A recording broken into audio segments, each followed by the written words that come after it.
Can I stay here? I don't want to go home. Ethan bent slightly so he wouldn't tower over her. Why don't you want to go home? He asked gently. The girl hesitated before answering. Our lights are off, she said. Ethan waited. At home, she added softly. They turned them off today. He studied her face carefully. And why are you here so late? He asked. Where are your parents? My mom's working, the girl said quickly. She cleans the rooms upstairs. Housekeeping? She nodded. She works the night shift. Ethan glanced toward the elevators. Somewhere above them, housekeeping staff were still moving quietly through hallways, replacing towels and making beds for guests who would never think about the lives of the people doing the work. And you're waiting for her down here? Yes, sir. Behind Ethan, the night security guard cleared his throat. Mr. Whitmore, I was just explaining to her she can't stay in the lobby all night. The girl stiffened immediately. I can sit very quiet, she said quickly. I won't touch anything. Ethan raised a hand slightly, stopping the guard from saying more. His attention stayed on the child. What's your name? He asked. Annie, she replied. Annie Brooks. Well, Annie, Ethan said calmly. I'm curious about something. She looked up. Why did you come ask me? The question seemed to embarrass her. She glanced toward the security guard. He called you the boss. Ethan turned his head slightly. Mr. Davis suddenly looked uncomfortable. Annie continued carefully. He said the owner is here. Ethan looked back at her. And that's why you asked me? She nodded. If you're the owner, she explained, then you're the one who decides who can stay. The simple logic of the statement almost made Ethan smile. He studied her again. You know, he said thoughtfully, I could have someone walk you home. One of our drivers could take you back to your apartment. Annie shook her head immediately. No, sir. Why not? My mom's still working, Annie said. She hasn't finished yet, and you want to wait for her. Yes. Ethan nodded slowly. But you said your home is only a few blocks away. It is, Annie said quietly. Then why not wait there? She lowered her eyes. Because it's dark. The electricity? She nodded. The bill didn't get paid yet. Mom said she'll fix it when she gets her paycheck. The hotel lobby lights glowed warmly above them. But tonight there aren't any lights, Annie said. Ethan remained silent. And something happened yesterday, she added. Ethan leaned slightly closer. What happened? Her voice grew quieter. When we went home last night, the hallway outside our apartment was dark. Ethan listened. The light in the hallway stopped working, Annie explained. Mom had to use her phone to see the door. She paused before continuing, and there was a man sitting on the stairs. Ethan's expression changed almost imperceptibly. What kind of man? I think he was drunk, Annie said softly. He kept laughing and talking loud. What did he do? Annie hesitated. When we walked past him, he started saying things to my mom. What kind of things? Her small hands twisted together. He was teasing her, she said quietly. Calling her pretty and asking why she was out so late. Ethan's jaw tightened slightly. My mom didn't say anything, Annie continued. She just held my hand and walked faster. What did the man do? He laughed, Annie said, and he kept talking while we went inside. She looked up at Ethan again. The hallway was really dark, she added. Ethan understood. And tonight you don't want to go back there when it's dark again. Annie shook her head quickly. No, sir. Her voice softened. Mom says it'll be okay when the lights come back. She looked around the glowing hotel lobby. But tonight I just wanted to stay somewhere bright. The sentence settled quietly between them. Ethan straightened slowly. He turned toward the front desk. Call housekeeping, he said. The clerk immediately picked up the phone. Yes, sir. Find Loretta Brooks and ask her to come down to the lobby. Annie looked up. That's my mom. I know. Ethan looked back at her. And while we're waiting, he said, I think we should get you something to eat. Annie blinked. You mean food? Yes. She hesitated. I don't have money. Ethan crouched slightly again so their eyes met. You're not paying tonight. She studied his face carefully, trying to decide whether he meant it. Then she asked the question that revealed just how worried she had been. Am I in trouble? Ethan shook his head. No. His voice softened. You're not in trouble. Annie watched him for another moment before nodding. Ethan gestured toward the seating area near the electric fireplace. Go sit there for a minute, he said. Somewhere warm. She walked quietly across the lobby and climbed onto one of the chairs. The lamp beside it cast a warm circle of light around her small figure. Ethan remained standing in the center of the lobby, because in a hotel filled with light and warmth sat a girl who had asked for permission to stay where the lights were still on. The elevator chimed softly. Ethan Whitmore lifted his eyes toward the polished steel doors just as they slid open. A woman stepped out quickly, almost too quickly for the calm rhythm of the Whitmore Grand Lobby. Her housekeeping uniform was neat but worn at the seams, and a few strands of dark hair had slipped loose from the bun at the back of her head. She looked as though she had rushed down the moment someone called her. Her eyes found Annie immediately. "Annie?" The relief in her voice was instant, but it was tangled tightly with something else, fear. Annie jumped down from the chair. "Mom." Loretta Brooks crossed the lobby in hurried steps and dropped to one knee, pulling her daughter into a tight hug. "What are you doing down here?" she whispered. "I told you to stay in the break room." "I was," Annie said quickly. "But Mr. Davis said I couldn't stay there." Loretta looked up then, noticing the security guard and the front desk staff watching the scene with careful neutrality. And then she saw the man standing a few feet away. Her face changed immediately. Loretta stood up quickly. "Mr. Whitmore," she said, her voice tight with embarrassment. "I'm so sorry. I didn't know Annie came down here." Ethan studied her calmly. Up close, she looked younger than he expected. Maybe around 30, though exhaustion had carved faint shadows under her eyes. Her uniform sleeves were rolled neatly at the wrists, and the name tag pinned to her chest read Loretta. "No apology necessary," Ethan said. Loretta shook her head quickly. "No, sir, it is. I shouldn't have brought her tonight. The sitter canceled this week and her voice faltered. "I didn't have anyone else." Annie tugged gently at her sleeve. "I didn't get in trouble," the girl said softly. Loretta's hand rested on her daughter's shoulder, protective by instinct. Ethan noticed the way she positioned herself slightly between Annie and the rest of the room. "She didn't cause a problem," he said.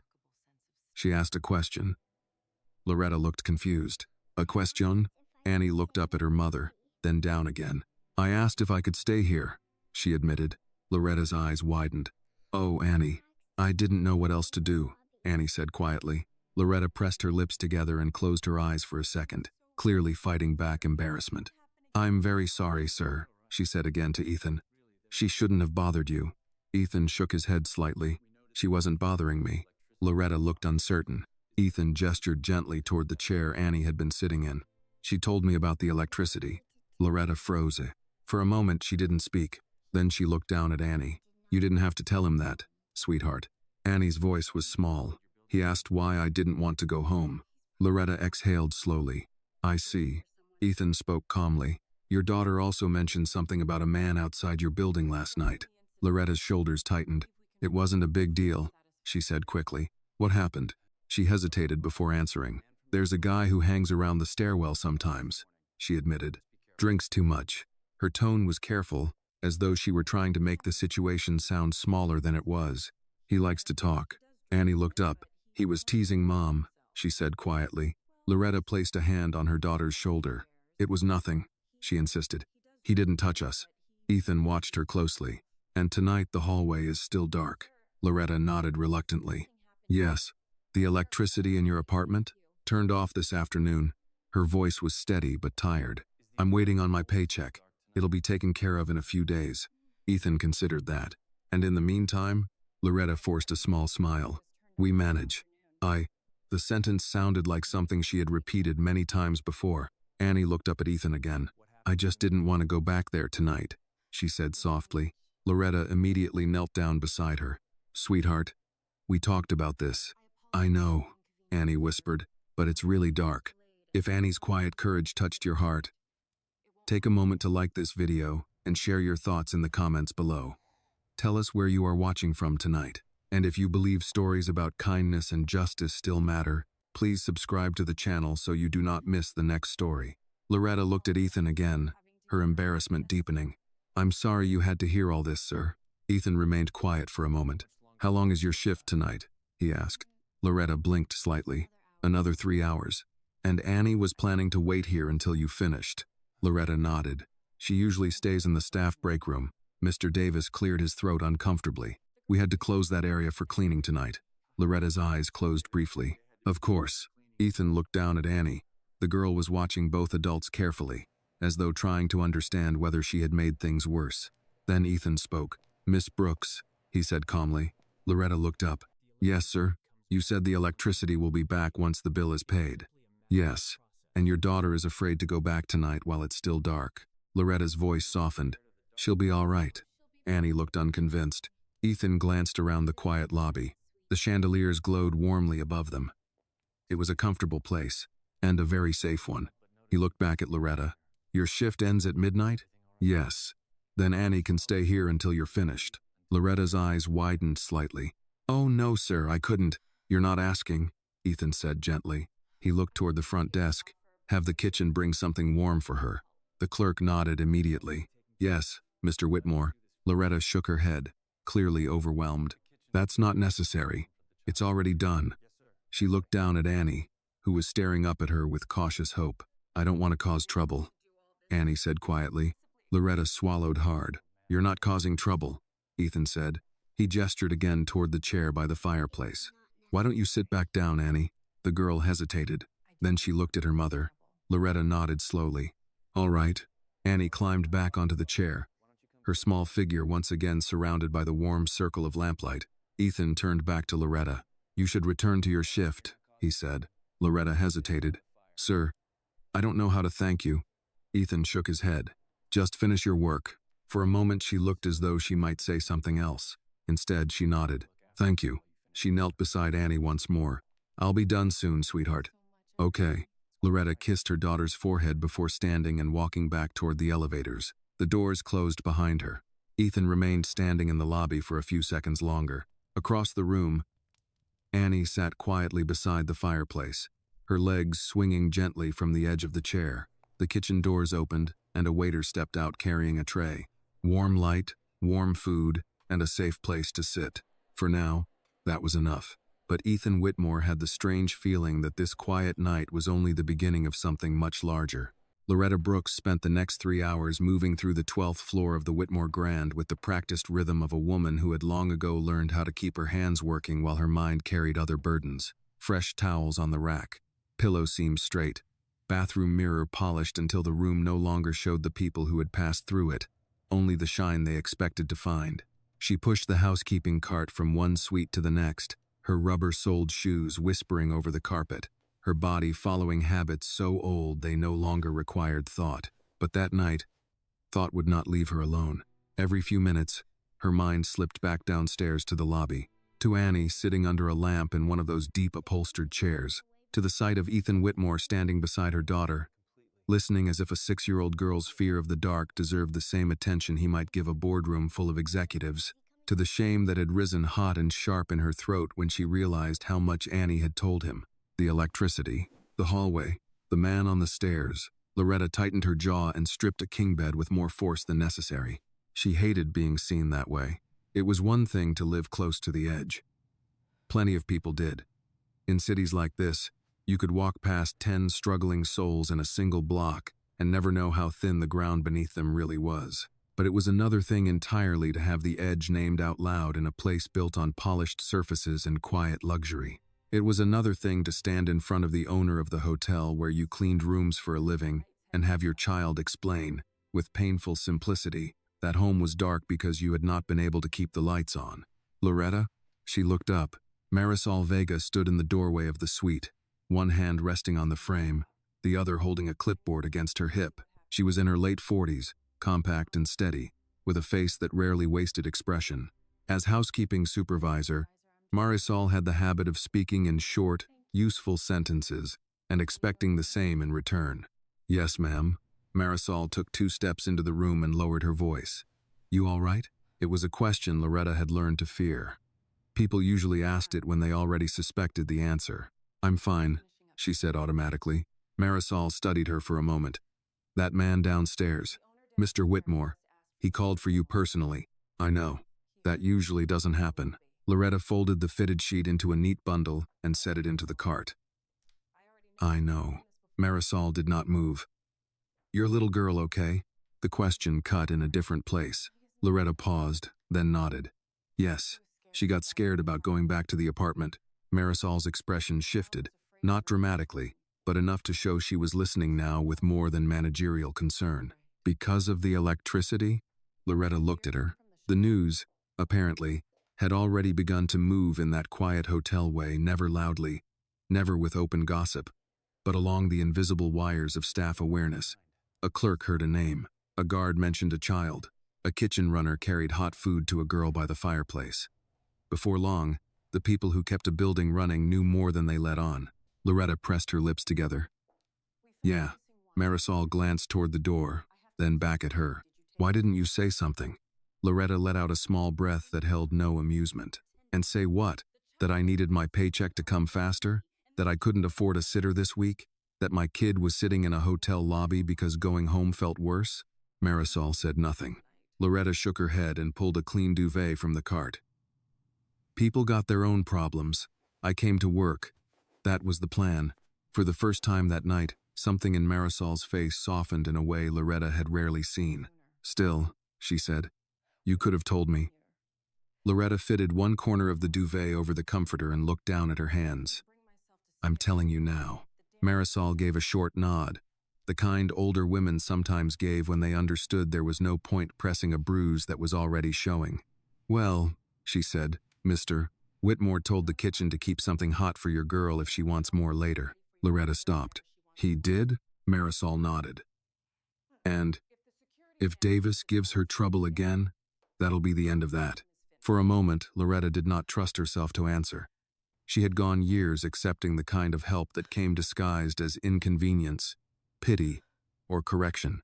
The kind that reminded you, even while offering relief, that someone else now got to decide how grateful you should be. This felt different. It unsettled her more. Thank you, she said finally. Marisol glanced at the bed, then at Loretta. Finish this floor. I'll take the last 2 rooms. Loretta frowned. You don't have to do that. I know, Marisol said. I'm doing it anyway. Then, almost as an afterthought, she added, go down and check on Annie when you're done with this one. And just like that, she was gone. Loretta stood still for a long second in the center of the suite. Outside the tall windows, the city glowed in scattered points against the dark. Traffic lights, office towers, apartment windows where dinners had been cooked, televisions turned on, children sent to bed under lamps their parents no longer noticed because the switch always worked when touched. She turned back to the room and finished making the bed. When she finally rode the elevator down 40 minutes later, the hotel had shifted deeper into nighttime. Fewer arrivals, softer voices, the kind of hush that made the building feel less like a business and more like a ship carrying sleeping lives through the dark. The lobby lamp still burned beside the chair near the fireplace. Annie sat there with a grilled cheese cut into neat triangles on a white plate and a mug of hot chocolate so large it looked impossible in her hands. She was nibbling carefully, as if trying to make each bite last. A napkin rested in her lap. Her feet did not reach the floor. And sitting across from her, not in a position of authority but in a chair turned slightly toward hers, was Ethan Whitmore. He was not on his phone. He was not speaking to an assistant or scanning financial reports. He was listening to Annie with the patient attention of a man who had nowhere more important to be in that moment. Loretta slowed before they noticed her. Annie was holding up one small hand, counting on her fingers. And then if the lights come back on, Mom says I can make macaroni again, she was saying. Ethan nodded solemnly. That sounds like a good plan. It's the kind in the blue box, Annie said. The best kind, he replied. That got a tiny smile out of her. Loretta felt something catch unexpectedly in her chest. Children told the truth without trying to. They revealed a household by the things they considered worth mentioning. Not vacations or toys or birthday parties. Just boxed macaroni and whether the lights might come back on soon enough to boil water for it. Then Annie saw her. Mom! She slid down from the chair and ran to her. Loretta caught her instinctively, kneeling to fix a strand of hair behind her ear. Hey, baby. I ate all my sandwich, Annie said, as if needing to prove she had behaved properly. And Mr. Whitmore said I could have more chocolate if I wanted, but I only had one. That's good. Loretta stood and faced Ethan. Sir, she said, unable. Ethan rose from his chair. I know. He said it without edge, without expectation. Loretta glanced at the plate, the mug, the folded napkin. Signs of care unsettled her, more than signs of authority ever had. Thank you, she said quietly. He gave a small nod, then looked at Annie. Your mother tells me your favorite dinner is boxed macaroni. Annie leaned against Loretta's side. Sometimes grilled cheese. A strong second choice. Annie seemed to consider that worthy of agreement. Loretta drew a breath. My shift's almost over. We'll be out of your way soon. Ethan's eyes rested on her for a moment. And then what? Loretta knew what he meant. Back to the apartment. Back to the dark hallway. Back to a night that would be longer because Annie now had a bright place to compare it to. We'll manage, she said again. This time, even to her own ears, the words sounded thinner. Ethan looked toward the windows, where the dark city reflected faintly in the glass. Miss Brooks, he said, his voice calm.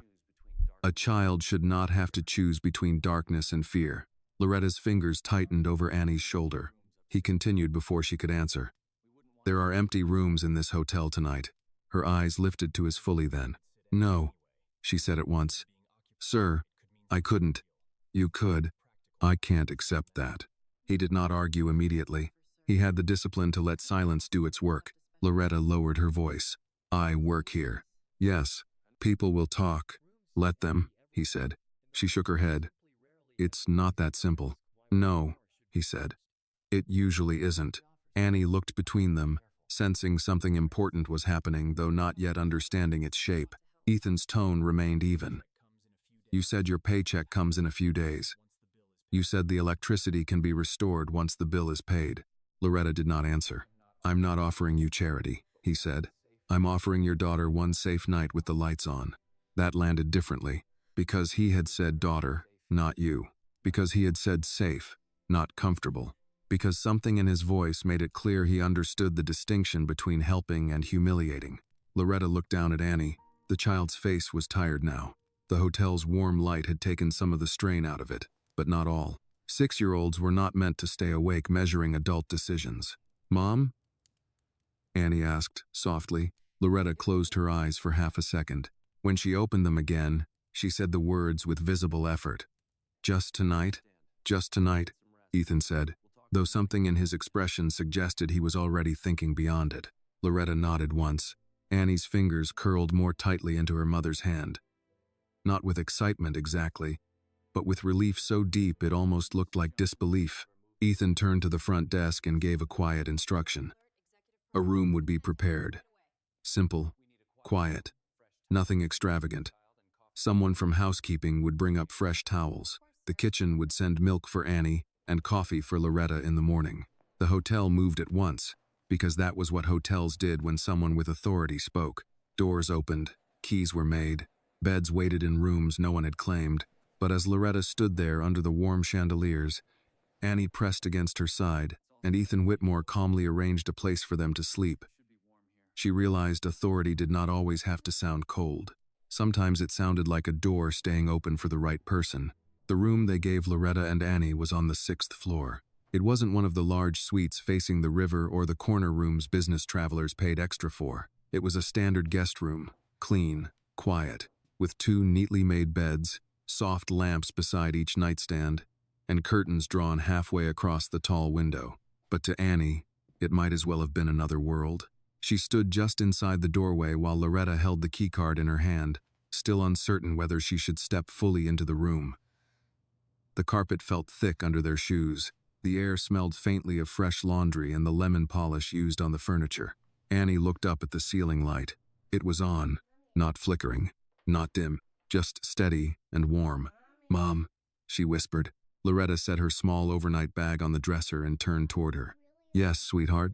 Are we really allowed to stay here? Loretta glanced toward the door as if expecting someone to step in and say the whole thing had been a mistake. Yes, she said quietly. Just for tonight. Annie walked slowly into the room, her steps careful like someone visiting a museum where everything might break if touched too hard. She ran her fingers lightly across the bedspread and looked at the lamp beside it. Can I turn it off and on? She asked. Loretta smiled faintly. Go ahead. Annie pressed the switch. The lamp clicked off. She waited a second, then clicked it back on. The warm glow returned instantly. The little girl smiled, a small private smile, like someone confirming a secret promise. Loretta watched her for a moment before sitting down on the edge of the bed. Her body suddenly felt heavier than it had all night. When the elevator doors had closed behind them and the hallway had grown quiet, the weight of the day seemed to settle into her shoulders all at once. 3 hours earlier, she had been scrubbing a bathroom floor, wondering how long Annie could sit in a staff break room before someone asked questions. Now they were standing in a hotel room owned by the man whose name was on the building. Life had a strange way of turning corners without warning. Annie climbed onto the bed and bounced once before stopping herself.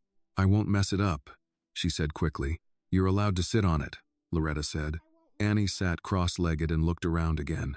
"Do you think Mr. Whitmore lives here too?" Loretta shook her head. "No, he has houses." "Big ones?" "I imagine so." Annie nodded thoughtfully. "He's nice." Loretta did not answer immediately. She had met plenty of wealthy people during her years working in hotels. Some were polite, some were careless, some looked through you as if you were part of the wallpaper. But Ethan Whitmore had listened, not quickly, not impatiently. He had simply listened, and that made her uneasy in a way she couldn't quite explain. A soft knock sounded at the door. Loretta stood immediately. When she opened it, a young hotel attendant stood outside pushing a small service cart. "Evening, ma'am," he said kindly. "Mr. Whitmore asked that we bring this up." He lifted a covered tray from the cart and placed it on the small table near the window. "Milk for the little one," he said with a smile toward Annie. "And coffee for you in the morning if you want it." Loretta blinked. "That's very kind." He nodded politely and left as quietly as he had arrived.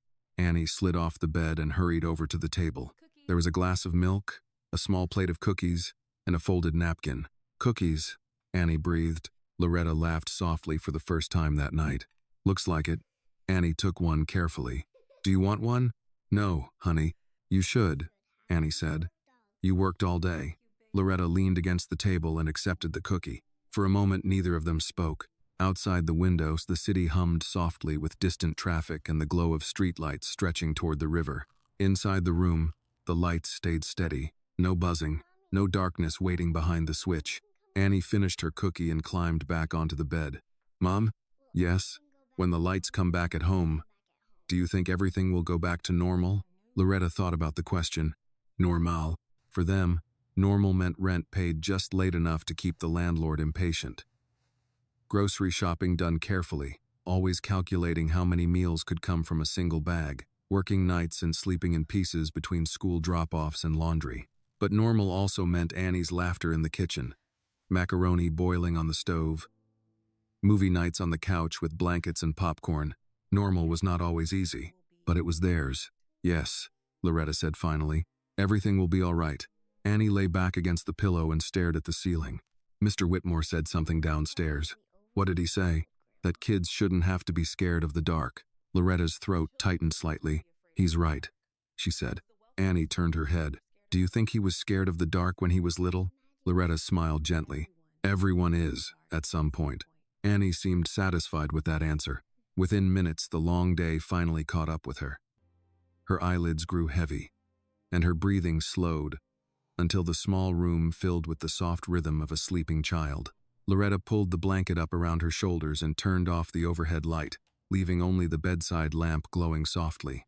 She sat there for a while, listening, waiting, almost expecting the world to interrupt the quiet again. But the room stayed calm. After a while, she walked to the window. 6 floors below, the lobby lights of the Whitmore Grand shone through the glass doors. Staff moved quietly behind the front desk. A late guest stepped through the revolving door pulling a suitcase, and standing near the entrance, speaking briefly with the night manager, was Ethan Whitmore. Even from this distance, Loretta could recognize him by the stillness in the way he carried himself. He looked up once, toward the rows of lit windows above the lobby. For a brief second, she wondered if he knew exactly which one belonged to them. Then he turned, said something to the manager, and walked out into the cold city night. Loretta watched the door close behind him. For the first time in weeks, the tight knot of worry inside her chest loosened slightly, not because their problems were solved, but because tonight, at least, Annie was sleeping in a room where the lights stayed on. And sometimes, Loretta thought, that was enough to begin again.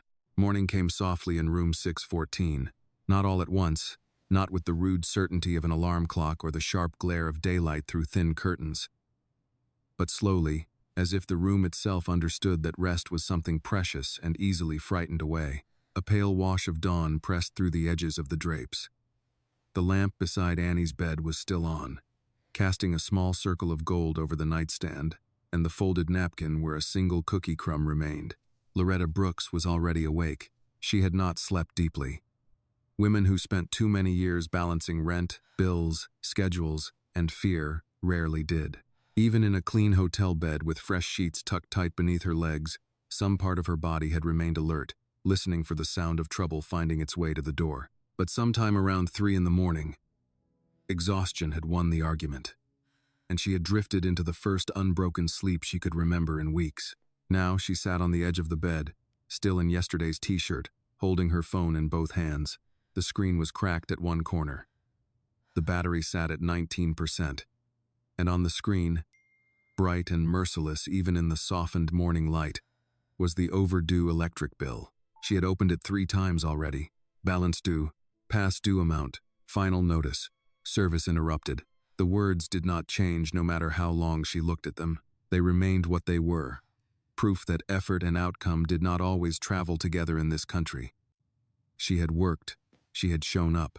She had cleaned rooms until her back ached and her knees throbbed and her hands smelled faintly of bleach no matter how much soap she used. Still, the lights in her apartment had gone dark. Behind her, Annie shifted under the blanket. Loretta locked the phone and set it aside before her daughter could see the bill on the screen. Annie opened her eyes slowly, blinking up at the ceiling as if she needed a second to remember where she was. Then she smiled. "Are the lights still on?" she whispered. Loretta turned and looked at the lamp. "Yes, baby." Annie pushed herself upright and looked around the room, reassured all over again by the soft brightness, the white bedding, the little tray still sitting by the window. "We really stayed here. We really did." Annie swung her legs over the side of the bed. "Can I wash my face in that bathroom again?" Loretta laughed under her breath. "You can wash your face in that bathroom all you want before we leave." Before we leave, the words came naturally, but they sat heavily between them. Annie slipped off the bed and padded toward the bathroom. When she disappeared inside, Loretta picked up her phone again and stared at the dark screen. She did not know what came next. Gratitude was easy enough to feel. She felt it in every quiet corner of that room. In the heat that had stayed on all night. In the way Annie had slept without waking, scared. In the fact that someone had brought milk and cookies to a child who had asked for nothing except a place where the lights worked. But gratitude was not the same thing as a plan. By noon, she would have to decide whether to tell the utility company to give her 2 more days. By evening, she would have to figure out after-school care again for Annie if she was going to keep taking night shifts. By next week, rent would be staring her in the face like another test she could not afford to fail. There was a knock at the door. Loretta stood quickly, smoothing a hand over her shirt before opening it. A hotel server in a pressed uniform stood outside with a breakfast tray. "Good morning, ma'am," he said. "Breakfast for Miss Brooks and her daughter." Loretta blinked. "I didn't order breakfast. Mr. Whitmore did." He wheeled the tray inside and set it neatly on the table by the window. Scrambled eggs, toast, fresh fruit, orange juice for Annie, coffee for Loretta, hot enough that steam rose gently from the lid. The server gave her a respectful nod and left without asking for a signature, without lingering long enough to make her feel observed. Loretta stood still after the door closed. Annie emerged from the bathroom, face damp, curls at her forehead darkened with water. She stopped at the sight of the tray. "Oh," she breathed. "That's for us?" Loretta swallowed. "Looks like it." Annie climbed into the chair by the table and stared at the plate in front of her like someone afraid the food might vanish if she blinked too hard. "Can I eat the strawberries first?" "Yes." Annie picked up one carefully and bit into it. Juice shone on her lower lip. She smiled in that open, unguarded way children only did when something simple had gone exactly right. Loretta sat across from her and wrapped both hands around the coffee cup. It was stronger than what she usually made at home. Smoother, too. Real hotel coffee, not the bargain can from the corner store. She took one sip and felt something dangerously close to tears press at the back of her throat. It wasn't the taste of the coffee. It was what it meant to sit down and drink it while it was still hot. Annie chewed, then looked up. "Do you think Mr. Whitmore eats breakfast like this every day?" Loretta managed a faint smile. "Probably not exactly this. Do rich people eat strawberries all the time?" "I don't know, honey." "I would." Annie said with great seriousness. If I was rich, I'd eat strawberries and grilled cheese. Loretta laughed softly, and this time the laugh stayed a little longer. There was another knock at the door just as Annie reached for a second piece of toast. Loretta's shoulders tightened instantly. Old instincts. Bad news often knocked politely before entering. She opened the door to find Claire Benson standing there. Claire was in her early 50s, elegant without trying too hard. The kind of woman who wore a navy suit like it had been made for her and spoke in the calm, measured tone of someone used to solving problems before they grew sharp edges. Loretta knew who she was, of course. Everyone did. Director of Operations. A woman whose approval mattered all through the building. Miss Brooks, Claire said, offering a small professional smile. Good morning. I hope I'm not interrupting. No, ma'am. Claire glanced past Loretta and saw Annie at the table. Her expression softened by a fraction. Mr. Whitmore asked me to check on you both. Loretta's grip tightened slightly on the door handle. That's kind of him, Claire nodded. He also asked me to let you know you're not expected on shift tonight. Loretta stared at her. What? You'll be paid for the missed hours, Claire said calmly. Consider it emergency administrative leave. Loretta's first reaction was not relief. It was alarm. No, I can work, she said quickly. I'm fine to work. I'm sure you are. I don't want special treatment. Claire held her gaze with the patience of a woman who had heard similar words from proud people before. This isn't about special treatment, she said. It's about making sure you have one day to breathe. Loretta looked away. From inside the room, Annie said brightly, There are strawberries. Claire smiled. So I see. Then she looked back at Loretta. Mr. Whitmore would like to speak with you this morning, after breakfast. Nothing formal. He asked if 10 o'clock would be all right. Loretta's mind went immediately to trouble, then to policy, then to every way help could quietly become debt. What about? Claire did not answer right away. I think, she said carefully, he wants to ask you a few questions about your work here, and about what you need. Loretta almost laughed, though there was no humor in it. Need was such a dangerous word. People with money liked to ask it when they wanted to feel generous. Employers liked to avoid it when the answer cost them anything. Claire seemed to read some of that in her face. You don't have to be afraid, she said quietly. Loretta met her eyes. I'm not afraid.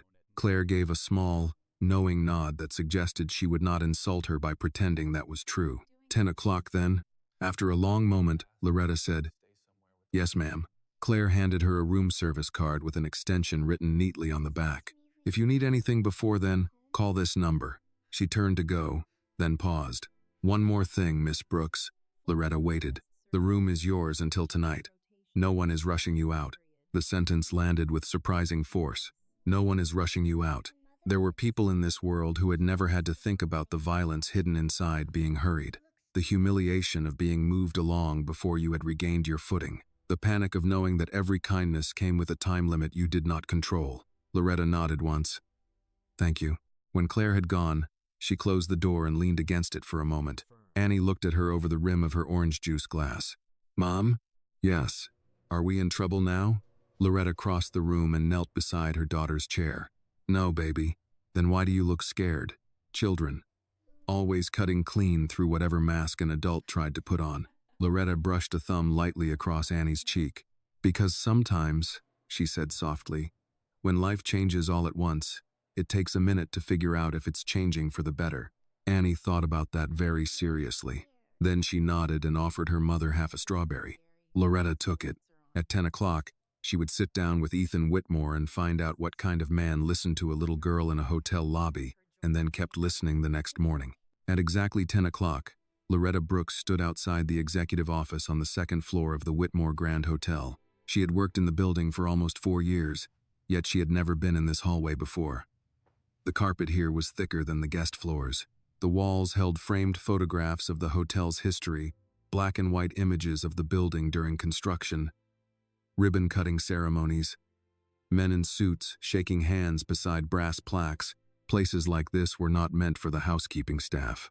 Loretta smoothed the front of her blouse again, even though she had already done it 3 times since stepping out of the elevator. Behind her, Annie stood quietly holding her hand. Mom, Annie whispered, looking down the long hallway. Is this where the bosses work? Yes. Do they live here too? Loretta almost smiled. No, sweetheart. A receptionist seated behind a curved wooden desk looked up. You must be Miss Brooks. Loretta nodded. Yes, ma'am. Mr. Whitmore is expecting you. The woman stood and gently opened the office door. Right this way. Loretta took a slow breath and stepped inside. The office was large but not flashy. A wall of windows looked out across the city skyline where the morning sun reflected off glass towers and steel bridges. Bookshelves lined one side of the room, filled with binders and framed photographs. A long desk sat near the center. But Ethan Whitmore was not sitting behind it. He stood near the windows, reading something on a tablet. When he saw them enter, he set it aside. Good morning, Annie. The girl brightened immediately. Good morning, Mr. Whitmore. His eyes shifted to Loretta. Miss Brooks. Sir. His voice remained calm and steady. Thank you for coming. Loretta hesitated slightly before speaking. Your assistant said you wanted to talk. Yes. He gestured toward two chairs arranged near a small round table rather than toward the large desk. Please sit. That small choice eased something in Loretta's chest. Sitting across a table felt like a conversation. Sitting across a desk would have felt like judgment. Annie climbed carefully into the chair beside her mother. Ethan sat across from them. For a moment, no one spoke. Then he looked at Annie. How were the strawberries this morning? Her face lit up. They were really good. I'm glad. She hesitated before asking the question that had clearly been waiting in her mind. Do you eat strawberries every day? Ethan chuckled quietly.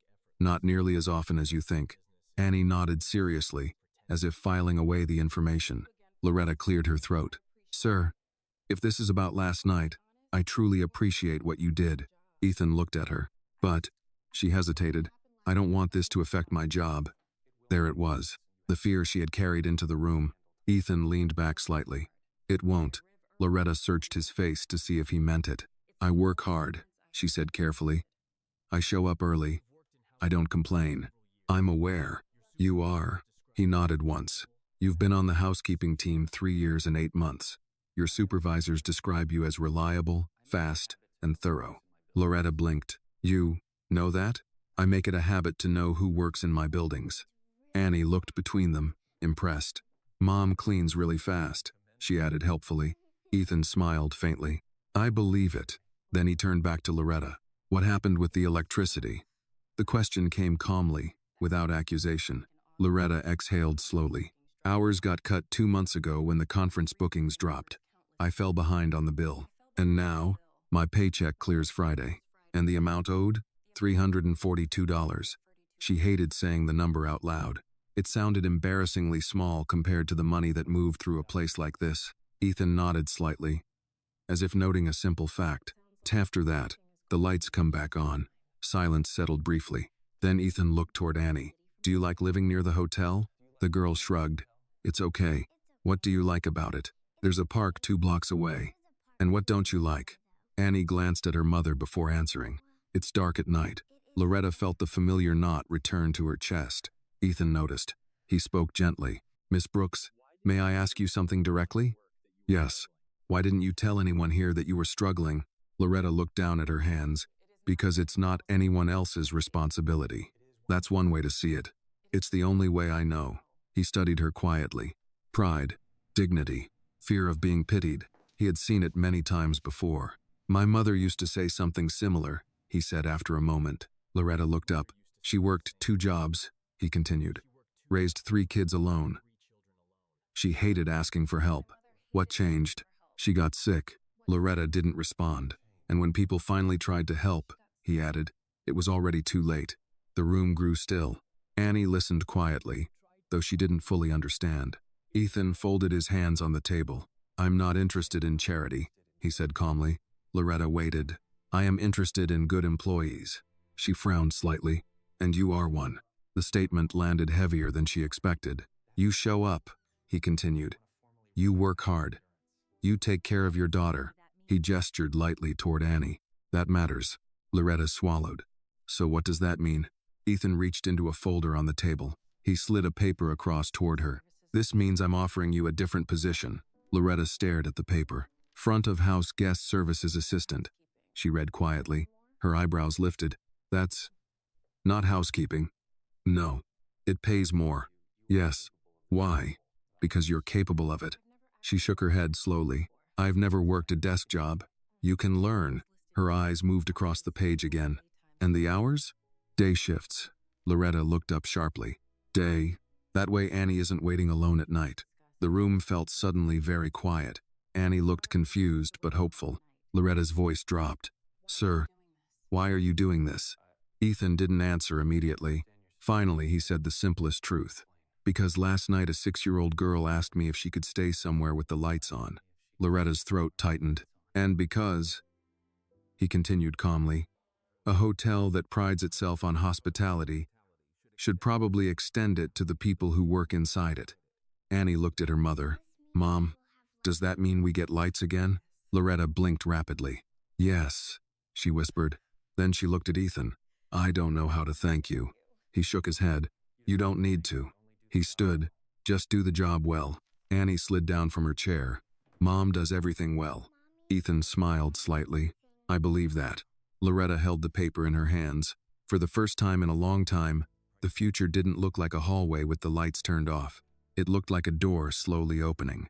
And this time, someone had left it unlocked. Loretta did not sign the paper right away. She read it once, then again more slowly, as if the words might rearrange themselves into something smaller, something closer to what life had taught her to expect. Front of house guest services assistant, full-time, day shift rotation, training period included, benefits after probation, wage increase. The letters were clear enough. It was her own belief in them that lagged behind. Annie leaned against her mother's arm and looked up at the page as if she, too, were trying to read a future into it. Is that your new job? She asked. Loretta let out a small breath. Maybe. Ethan Whitmore remained standing near the window, giving her space without leaving the moment entirely. It was a practiced sort of restraint. He did not hover.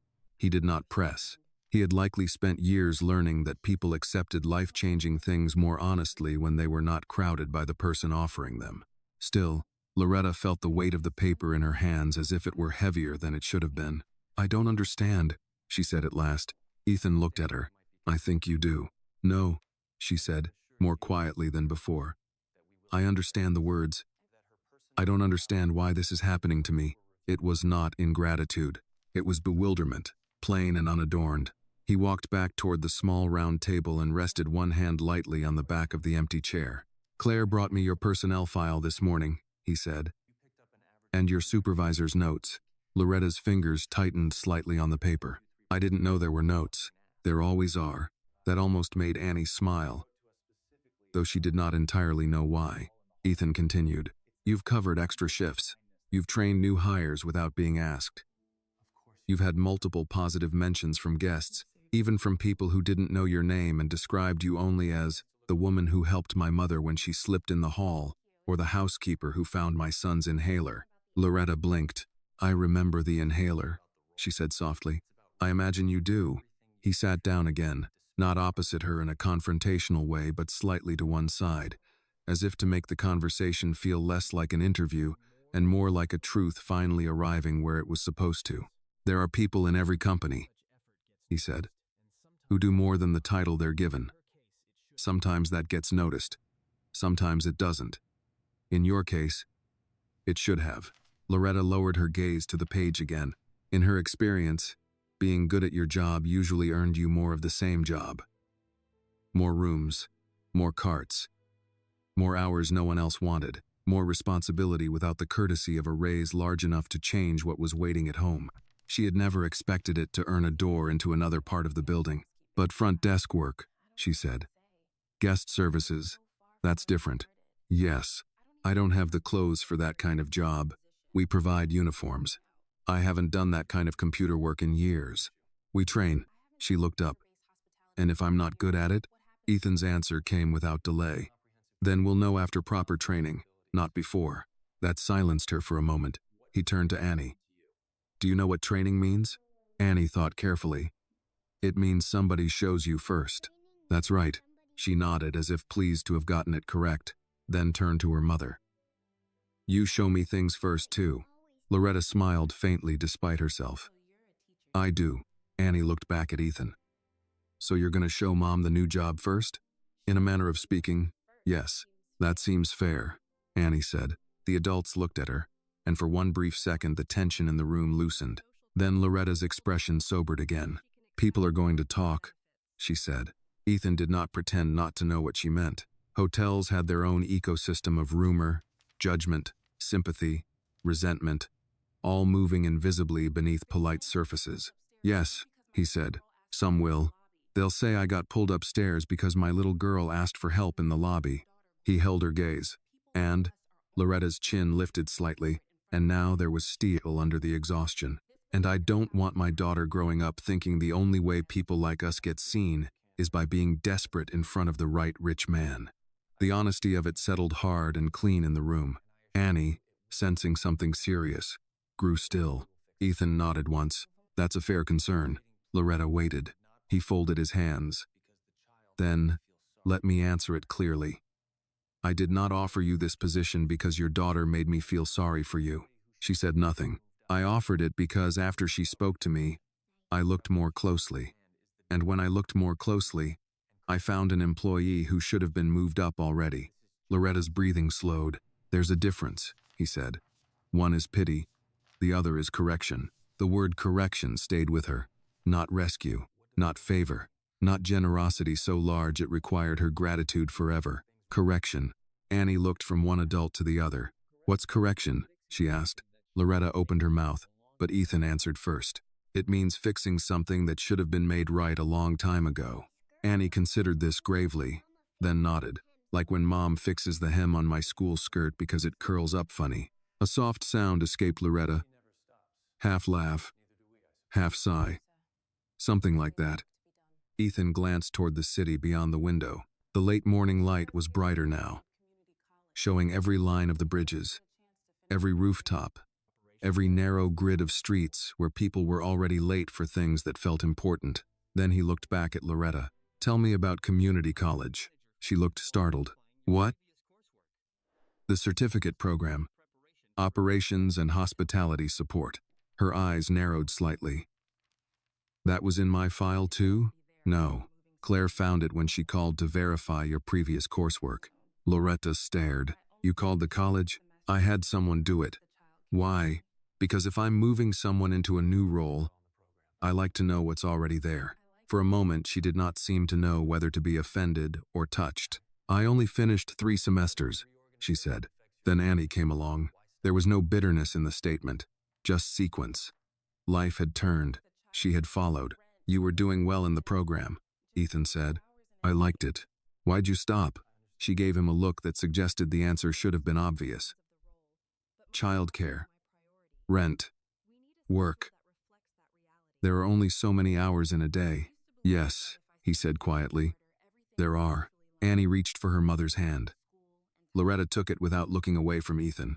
I used to think, Loretta said after a moment, if I just worked harder, everything would eventually line up. Bills, school, time. I kept thinking the next month would be the month it got easier. Her voice did not crack. It didn't need to. The steadiness was sadder than tears. And then years pass, she said. And you realize hard work and breathing room are not the same thing. Something in Ethan's expression shifted. Not dramatically, but enough to show that he knew she had named a truth bigger than herself. No, he said. They aren't. The receptionist knocked lightly and opened the office door just enough to ask whether Mr. Whitmore still wanted the 11:30 call held. He said yes without taking his eyes off Loretta. The door closed again. Life waited for him constantly. That, too, she noticed. Yet, he was still here. What exactly would this new job be? She asked, looking down at the paper once more. Day to day.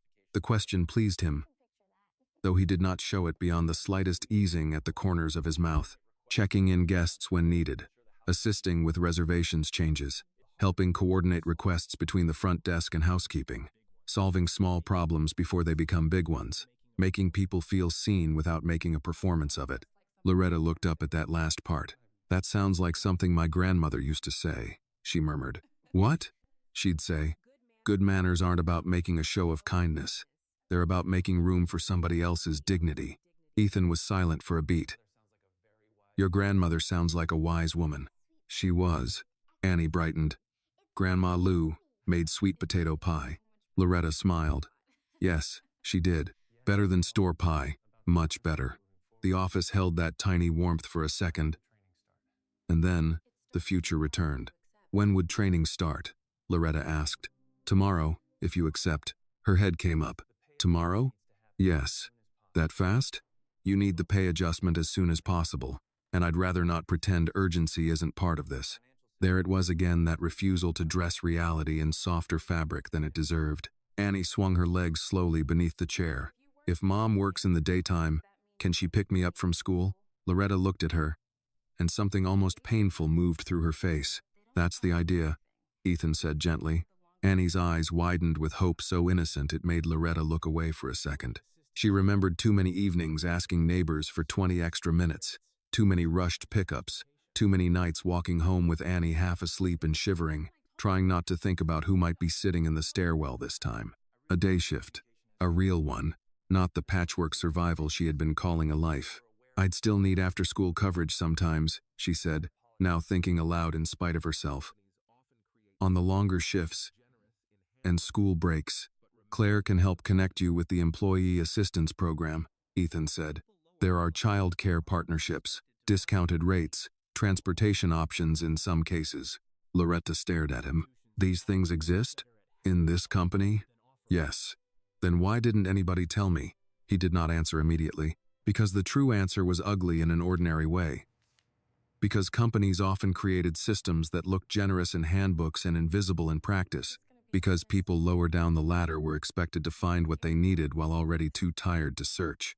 When he finally spoke, his voice had turned quieter. Because institutions are often much better at having help than at offering it. Loretta let out a breath through her nose. That sounds about right. Day. The paper trembled slightly in her hand, and only then did she realize how tightly she had been holding it. I'm scared, she admitted. It was the first time she had said the words plainly. Ethan nodded, as if they were not shameful, only accurate. I know. I haven't done anything new in a long time. Then perhaps you're overdue. Annie leaned against her mother's arm again. You should say yes. Loretta looked down at her. You think so? Yes. Annie paused. Because you look different when they talk to you about this. How do I look? The girl thought carefully. Taller. That nearly undid her. Loretta laughed once, but tears burned unexpectedly at the backs of her eyes. She blinked them away before Annie could notice. Then she lifted the paper, looked at the line for signature, and reached for the pen Ethan slid across the table. Her hand hovered for just one moment, not because she did not want it, because wanting something good after too many years of scraping by could feel more dangerous than not wanting it at all. Then she signed. Loretta Brooks. The name looked almost unfamiliar there, placed beneath an offer instead of a warning, a bill, or a policy acknowledgement. Ethan took the paper back and glanced at the signature. Good. That was all he said. No dramatic congratulations, no self-satisfied speech, just good, as if the thing had always been waiting to become official and now finally was. Annie smiled broadly. Does that mean it's real? Loretta looked at her daughter and, for the first time in a long while, let herself answer without caution. Yes, baby, she said. It's real. The elevator ride down from the executive floor felt longer than it actually was. Loretta stood quietly beside Annie while the mirrored walls reflected their small figures again and again. For years she had ridden elevators in this hotel pushing a housekeeping cart, her uniform smelling faintly of detergent and floor cleaner. She had always kept her eyes low, stepping out quickly so guests could pass first. This time her hands were empty. The signed paper rested carefully inside the folder Claire had given her. Mom, Annie whispered, staring at the elevator buttons lighting up one by one as they descended. Does this mean you're one of the bosses now? Loretta laughed softly. No, sweetheart, not even close. But you work upstairs. That doesn't make me a boss. The elevator doors slid open into the bright lobby. The same marble floors, the same tall windows, the same chairs beside the fireplace where Annie had sat the night before asking a stranger if she could stay somewhere with the lights on. Only now everything looked a little different. Not richer, not grander, just possible. Annie noticed it too. That's where I sat, she said, pointing toward the chair near the lamp. Loretta followed her finger. Yes, and that's where Mr. Whitmore was standing. Yes. Annie studied the chair thoughtfully. I was really scared last night. Loretta squeezed her hand. I know, but now it doesn't feel scary anymore. That's because the lights are on, Loretta said gently. A few hotel guests walked through the lobby pulling suitcases. The quiet rhythm of the building continued as it always had, front desk phones ringing softly, a bellman helping an elderly couple with luggage, the scent of fresh coffee drifting from the restaurant. Except now Loretta noticed something she had never allowed herself to notice before. People, not guests, workers. A porter pushing a linen cart down the hallway. A concierge answering a question for a confused traveler. Two housekeepers stepping out of the elevator whispering to each other in Spanish before beginning their shift. For the first time, she wondered how many of them were carrying the same quiet burdens she had been carrying. Claire Benson approached from the front desk. Miss Brooks, she said warmly. Loretta straightened slightly. Yes, ma'am. Claire smiled at Annie first. And how are you this morning? I had strawberries, Annie said proudly. Claire nodded as if this were very important news. I heard about that. Then she looked at Loretta. I spoke with Mr. Whitmore. Loretta held the folder a little tighter. Yes. Claire gestured toward the reception desk. Would you like to see where you'll be working? The question made Loretta pause. She had passed that desk thousands of times without imagining herself behind it. Yes, she said quietly. Claire guided them across the lobby. The front desk area was larger than it looked from a distance. Computer monitors glowed softly behind the counter. Phones blinked with waiting messages. A stack of arrival folders sat neatly arranged beside the keyboard. This, Claire said, is where you'll start training tomorrow morning. Loretta stepped behind the desk carefully. The view from here was different. From this angle, she could see the entire lobby, the entrance doors, the elevators, the lounge area, even the chair near the fireplace. She felt Annie's small hand tug her sleeve. You look like you belong there, the girl said. Loretta shook her head slightly. I'll need practice. That's what training is, Annie reminded her. Claire smiled. She's right. Claire reached over and tapped the keyboard. One of the most important parts of this job, she explained, is seeing what people need before they ask for it. Loretta nodded slowly. That sounds familiar. It should, Claire said. Good housekeepers already know how to do that. Loretta thought about that. Years of noticing small details. A towel folded wrong. A guest coughing in the hallway.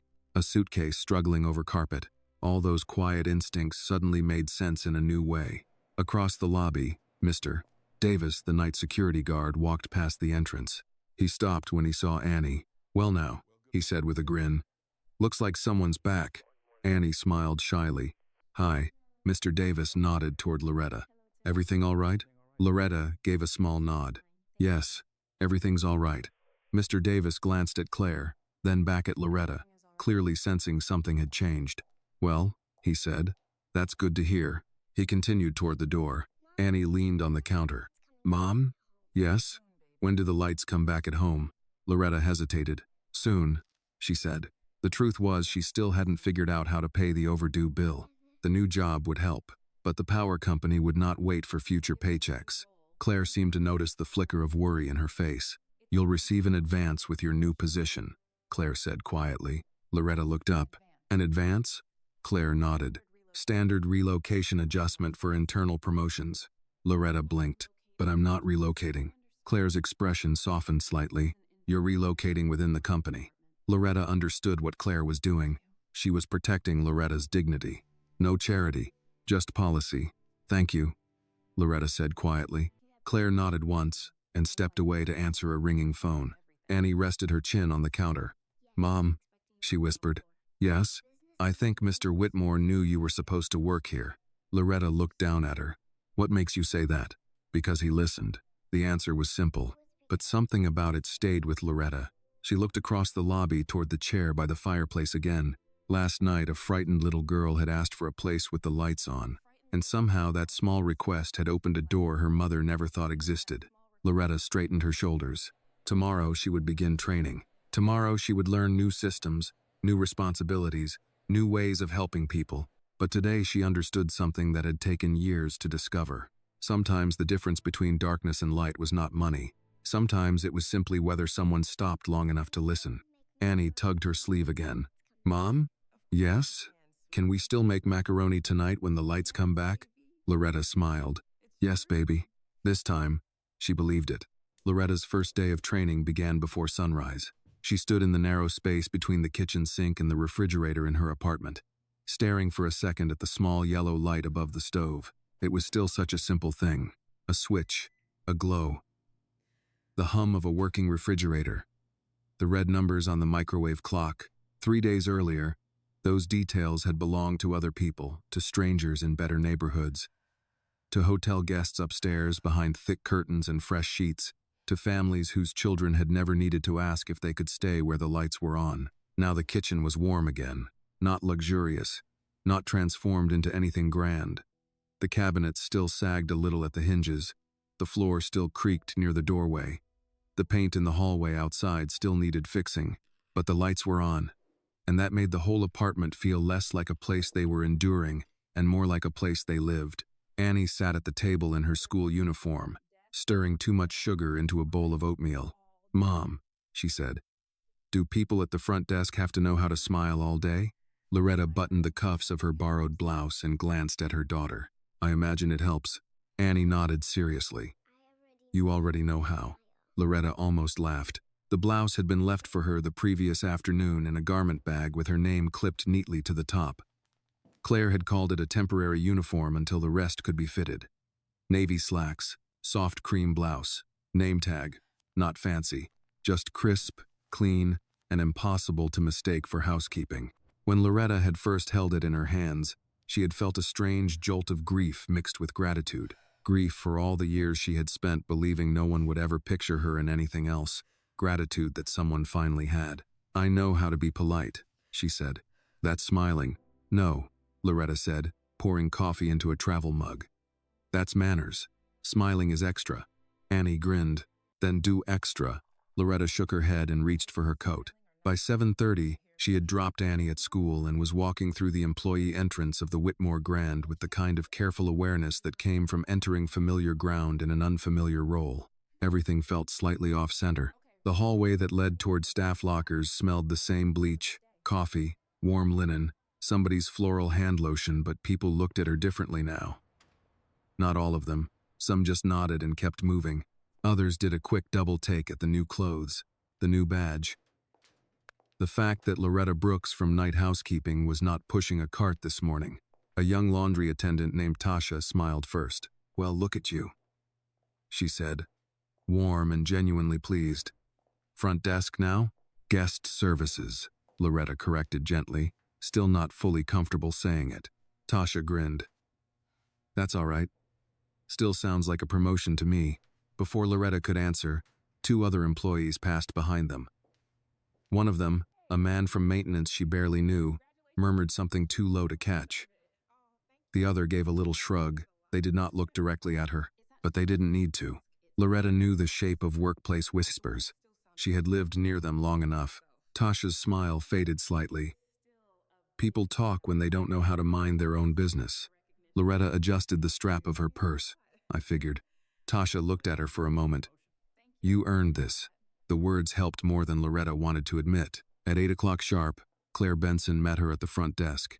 You're early, Claire said. Loretta gave a small nod. I prefer it. Good. Hotels do too. Claire began with systems, logins, reservation screens, check-in procedures. The language of courtesy that sounded effortless from the other side of the desk but had a structure beneath it as specific as sheet folding or room inspections. Welcome back. Let me take care of that for you. I'm sorry for the inconvenience. Thank you for your patience. By 9, Loretta understood 2 things. First, she could do this. Second, she was going to be more tired at the end of a day behind a computer than she had ever expected. Guest services was not easier than housekeeping. It was just a different kind of labor. Less physical, more visible. Fewer chemicals on the hands, more performance in the face. Every gesture mattered. Every word could steady or aggravate someone already annoyed from travel, jet lag, entitlement, fear, or simply being the sort of person who believed money should protect them from all discomfort. Claire walked her through the basics with brisk patience. People want 2 things when they come to a hotel, she said, to feel expected and to feel protected. We can't control everything, But we can control whether they believe we're paying attention. Loretta nodded. That part, she understood deeply. Paying attention had always been her skill. By mid-morning, the lobby had thickened with movement. An older couple from Ohio wanted help finding a pharmacy. A businessman had lost a charging cable. A woman in pearls complained that her suite smelled faintly of smoke even though it didn't. Loretta watched, listened, and learned. Claire eventually stepped aside and let her handle smaller interactions. She helped a gray-haired man print a boarding pass after his phone froze. She calmed a woman upset about a delayed airport shuttle. She answered a question about breakfast hours so kindly that the guest smiled before walking away. Good, Claire said under her breath after the third successful interaction. You don't overtalk. Is that bad? It is in hospitality. Nervous people explain too much. Competent people solve. Loretta stored that away. Around 11:30, the first real test arrived. A woman in an expensive camel coat swept up to the desk with a leather carry-on and the expression of someone already offended by the day. There seems to be a mistake, she said, laying a printed confirmation on the counter. I booked a Riverview King. I was given a City View double. Claire was on the phone with corporate. The concierge was helping a family from Dallas. The line behind the woman was beginning to form. Loretta took the paper and looked it over. No mistake in the system. The guest had booked through a third-party site. The category in the fine print did not guarantee Riverview. It guaranteed preferred placement based on availability. Loretta felt her pulse rise. The old version of herself, the one who spent years making rooms beautiful and then disappearing before anyone could complain about them, wanted to fetch someone else. But Claire's voice came back to her. Competent people solve. Loretta looked up. I'm sorry for the confusion, ma'am. Let me see what I can do. The woman crossed her arms. I don't want to hear what you can do. I want the room I paid for. I understand. Do you? Loretta felt the sting in that question, not because of the tone, because of what lived underneath it. The quick dismissal, the glance at her face, her skin, her name tag, as if all three had already lowered the woman's confidence in the answer. Yes, ma'am, Loretta said evenly. I do. She checked the inventory again. One Riverview King remained, held for a VIP arrival not due until evening. Protocol said do not move held inventory without approval. The line behind the woman grew longer. The woman tapped her fingernail against the counter. Well, Loretta made a decision. Mrs. Holloway, I can move you into the correct room category now, and note the adjustment personally. You'll have your Riverview within 10 minutes. The woman blinked, surprised by the certainty. Then why wasn't that done already? Because I needed to confirm it properly. Loretta printed the new key packet, called upstairs to have the luggage redirected, and offered a complimentary coffee from the cafe, while the housekeeping team gave the room a final inspection, all in under 3 minutes. Mrs. Holloway took the coffee voucher and left without thanks. Loretta exhaled only after the next guest stepped forward. When the line finally cleared, Claire hung up the phone and looked at her. You moved the VIP hold. Loretta nodded. Yes, ma'am. Why? Because the VIP isn't here for 6 more hours. Mrs. Holloway was here now, and if I left her standing there any longer, she would have taken her frustration into every review platform on the internet. Claire studied her, and Loretta straightened. And she was rude, but she was also right to be upset. A pause. Then Claire's mouth curved slightly. Good. Loretta blinked. Good? Good judgment. Risky, but correct. Claire lowered her voice. Also, the VIP was just downgraded by his assistant to a standard king 30 minutes ago. I wanted to see if you'd noticed the opening. Loretta stared. You were testing me? Claire gave a tiny shrug. Only a little. For the first time that day, Loretta laughed. It came out shorter than she meant it to, edged with relief and disbelief, but it was still laughter. Claire's expression softened. You saw the problem clearly. More important, you didn't let her make you smaller while you solved it. That sentence stayed with Loretta all afternoon. You didn't let her make you smaller. By the time school let out and Annie came through the lobby doors holding the hand of an after-school aide Claire had arranged for the week, Loretta felt wrung out and steadier all at once. Annie hurried to the desk. Mom, are you doing the new job? Loretta looked down at her daughter, then at the counter, the monitors, the ringing phone, the polished brass. The whole bright machinery of a world she had once believed would never make room for her. "Yes," she said. This time there was no hesitation in it. "Yes, baby. I am." By the end of Loretta's first full day behind the front desk, the lobby of the Whitmore Grand felt different than it had that morning. Not quieter, not slower, just more familiar. The rhythm of the hotel had begun to make sense from this side of the counter. The subtle choreography of arrivals and departures. The way luggage wheels echoed differently on marble depending on how heavy the suitcase was. The tone of a guest's voice that meant they needed reassurance rather than explanation. Loretta had been paying attention to those things for years. Now she simply had permission to use what she knew. It was nearly 4:30 when the afternoon rush finally eased. Claire stepped away to speak with the concierge about a late conference group, leaving Loretta alone at the desk for a moment. The lobby sunlight had turned golden through the tall windows, stretching across the marble floor in long, warm rectangles. Annie sat at the far end of the counter with a small coloring book the concierge had given her. She looked up. "Mom?"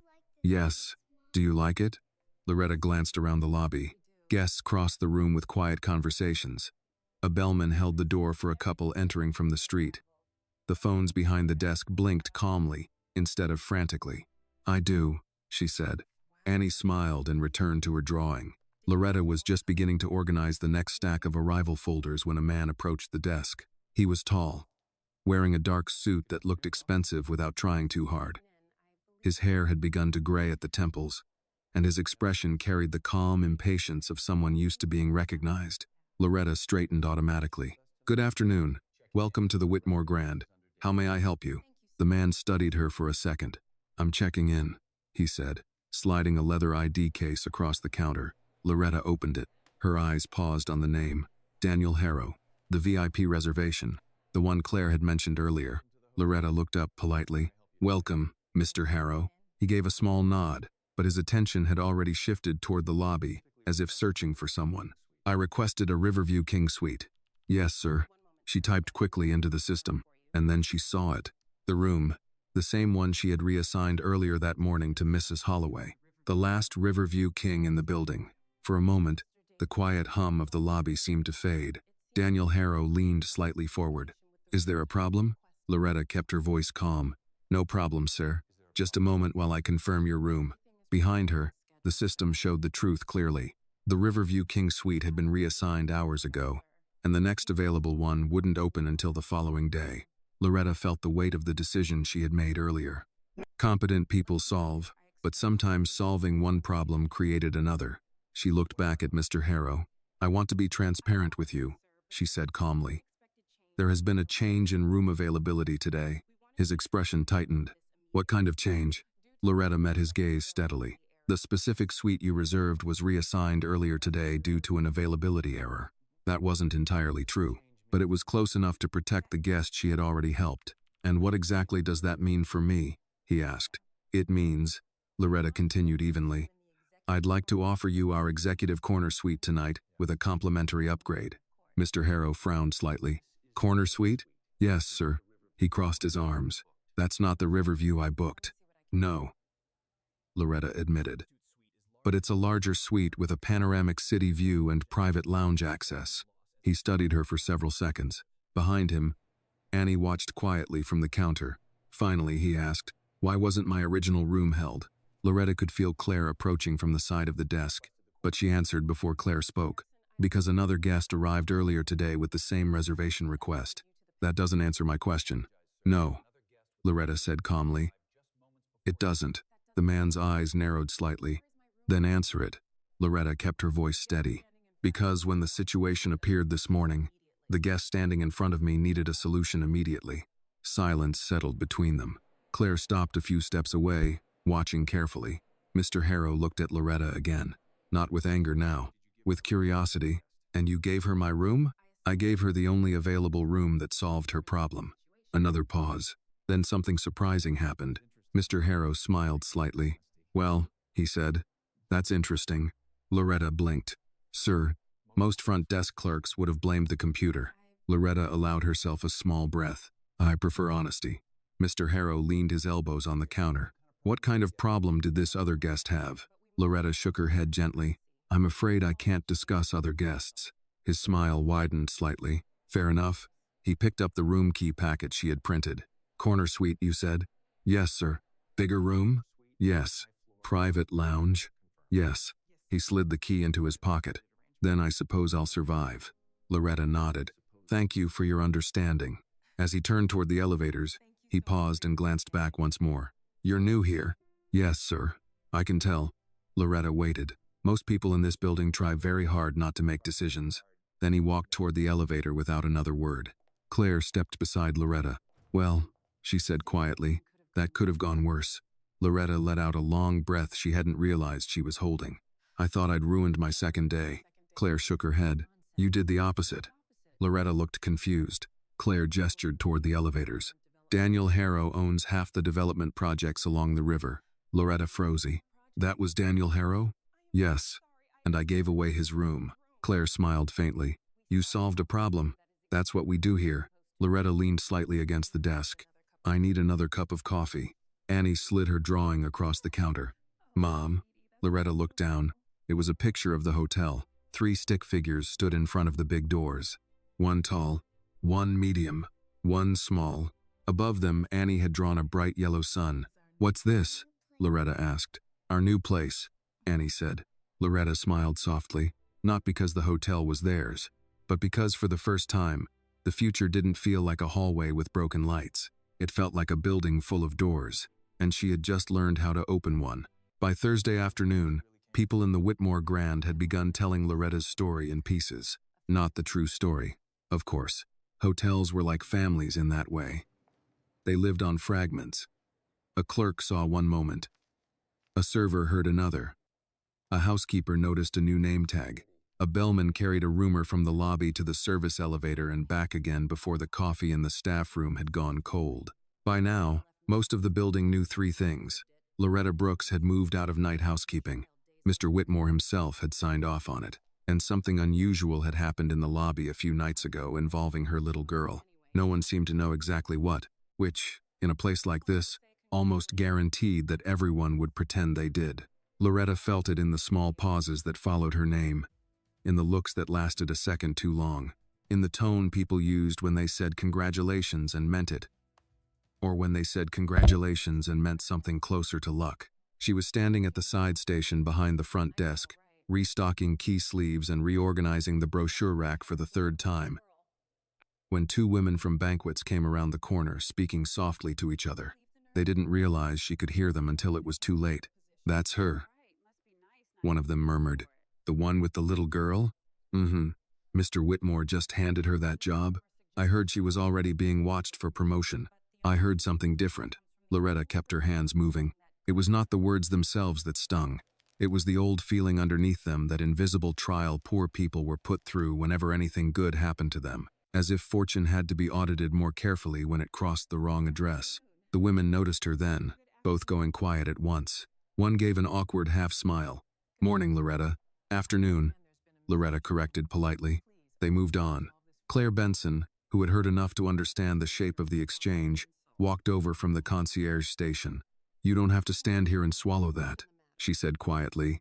Loretta kept the stack of brochures in her hands aligned so tightly their corners hurt. What am I supposed to do? Announce my resume? Claire folded her arms. No. But you also don't have to act like it doesn't bother you. Loretta looked up then. For a moment, the older woman's expression held something more personal than management. Not pity. Recognition. It bothers me, Loretta admitted. Good, Claire said. It should. You're not made of stone. Loretta let out a breath. I just don't want to become a story. Claire gave one short nod. Too late for that. Neither of them smiled. Across the lobby, the glass doors opened, and a gust of cold air came in with a group of conference guests. The front desk phone started ringing again. A child somewhere near the restaurant laughed too loudly, and his father shushed him in the tired voice of a man who had been traveling too long. The hotel continued, as hotels did, but the unease stayed with Loretta through the afternoon. At 3:15, Annie arrived from school. She usually came in with an after-school aide for the last hour of Loretta's shift, carrying a worksheet or a drawing or some bright, ordinary proof that childhood was still happening around the edges of all this. Usually she came in talking, That day, she didn't. Loretta noticed it immediately. Annie walked through the lobby holding the aide's hand, her small shoulders slightly hunched under her coat. She did not smile when she saw her mother behind the desk. She only gave a tiny wave and went to sit in the same chair near the fireplace she had claimed as safe from the first night. Loretta's chest tightened. Claire saw it too. "Go," she said quietly. "I'm on desk. I can cover for 10 minutes. Loretta did not argue. She stepped out from behind the counter and crossed the lobby as calmly as she could.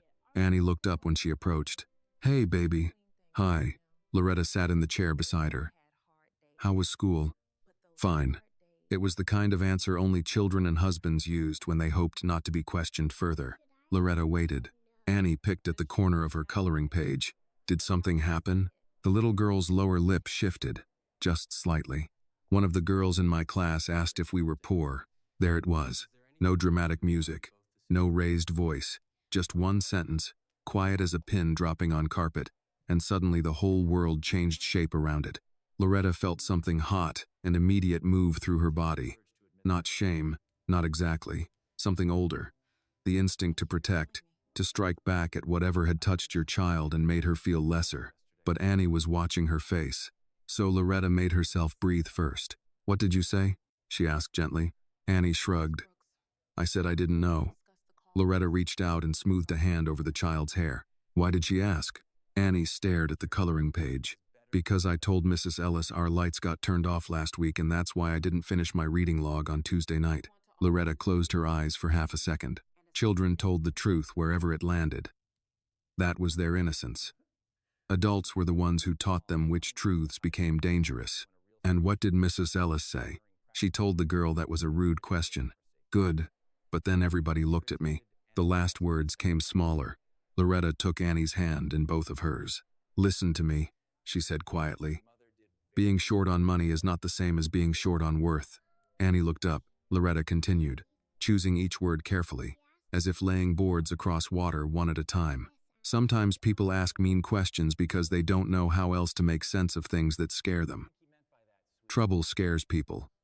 Hard times scare people, so they try to put it on somebody else and point at it." Annie frowned. "Are we poor?" Loretta's heart broke and held at the same time. "We've had some hard days," she said. "That's true. But hard days are not who we are." The child thought about that. Then she asked, "Should I have told her no?" Loretta shook her head. "You should tell the truth in a way that belongs to you." Annie was quiet. After a moment, a shadow fell across the edge of the chair. Ethan Whitmore stood there, coat over one arm, having come in through the side entrance from a meeting none of them had noticed him leave for. He did not interrupt right away. He simply looked at Annie, then at Loretta, and understood enough. "Afternoon," he said softly. Annie sat up straighter. "Hi, Mr. Whitmore." Ethan crouched slightly beside the chair. "You all right?" Annie considered whether to give the easy answer. "No," she said honestly. Ethan nodded as if honesty were always the correct first step. "That's fair." Loretta rose halfway, embarrassed to have this conversation witnessed by him, by anyone. But Ethan looked at her only once. Enough to make it clear he was not intruding as the owner now, just as someone who recognized the sound of a child trying to make room for hurt inside herself. "I heard you handled Mr. Harrow yesterday," he said to Loretta. She blinked.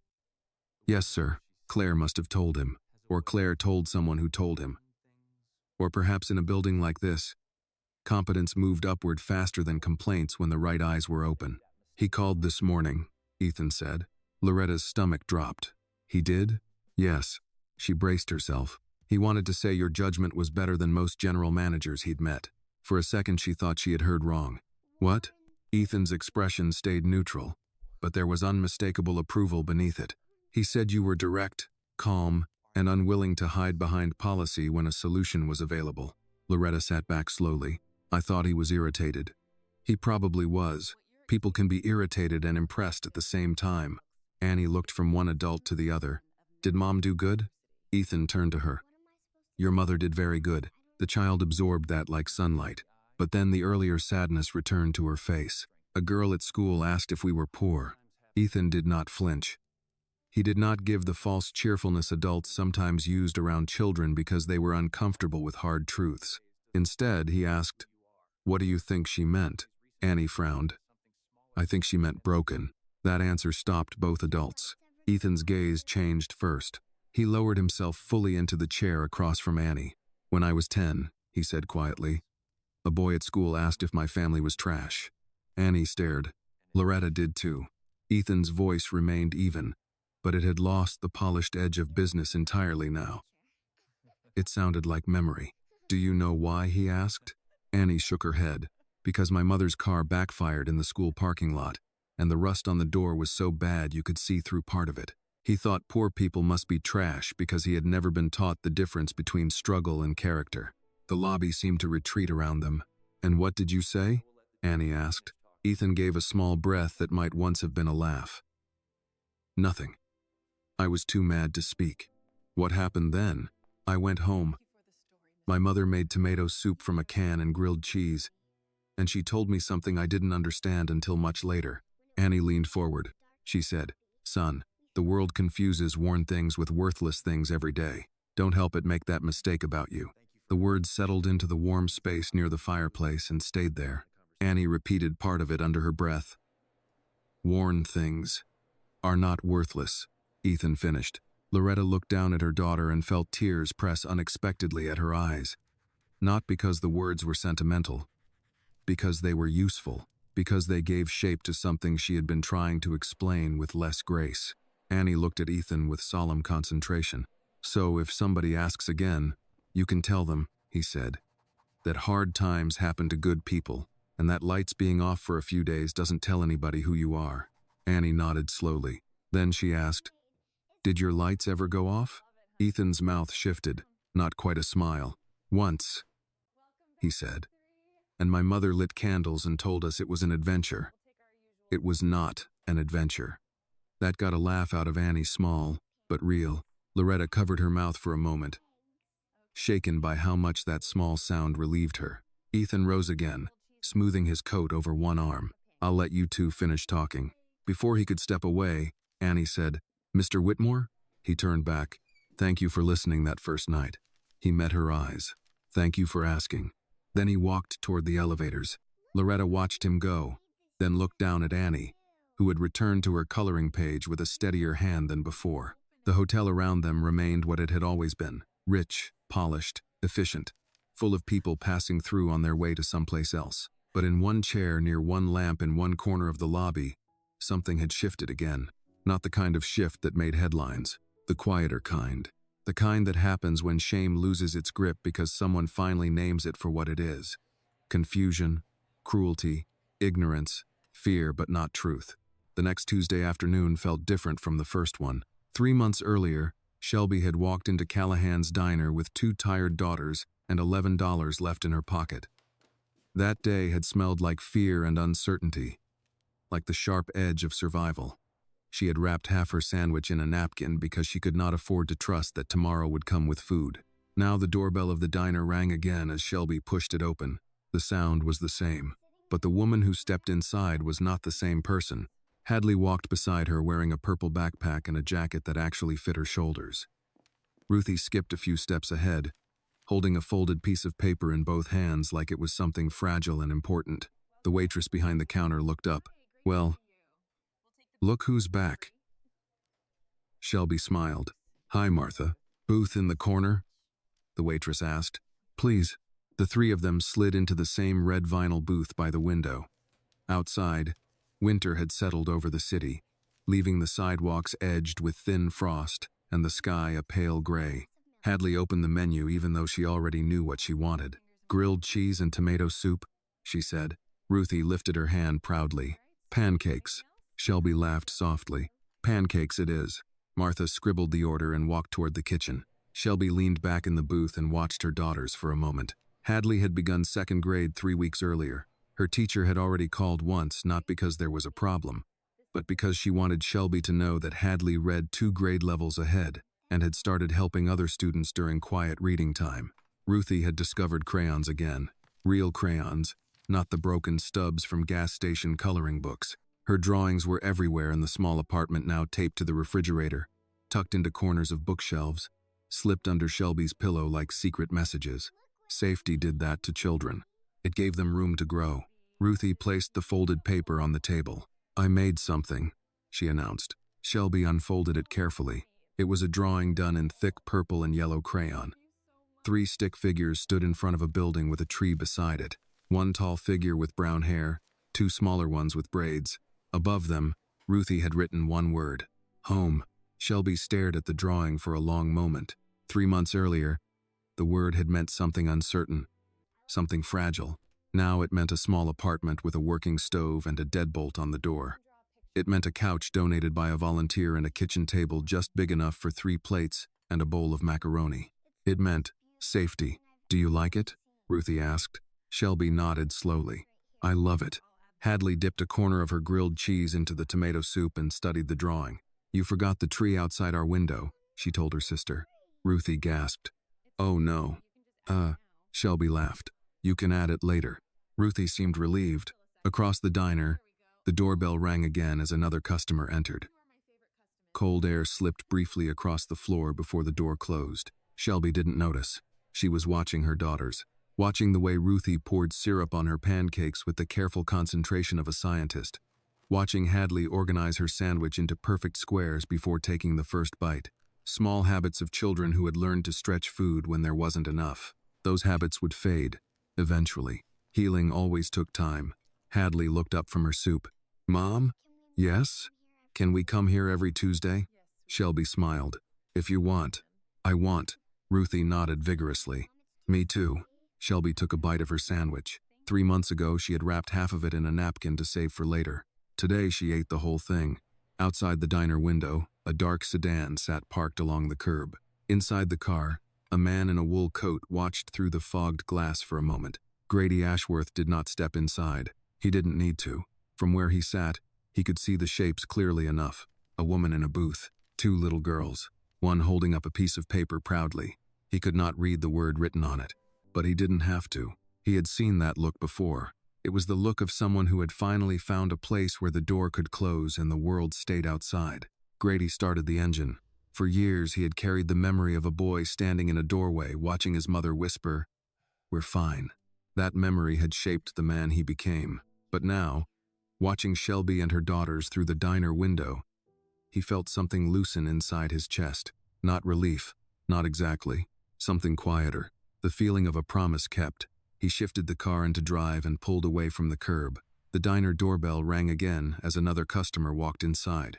Shelby didn't see the car leave. She was busy laughing as Ruthie tried to draw a tree onto the corner of her picture with sticky fingers. Outside, the winter wind moved gently through the empty street, and somewhere in a small apartment across the city, a deadbolt waited faithfully on a door that now closed every night against the darkness. For the first time in a long time, that darkness no longer belonged to them. This story reminds us that sometimes the smallest act of kindness can change the direction of someone's life. Many people carry struggles that the world cannot see: fear, poverty, loneliness, or the quiet pain of trying to protect the people they love. What truly matters is not wealth or power, but the willingness to stop, listen, and help when we can.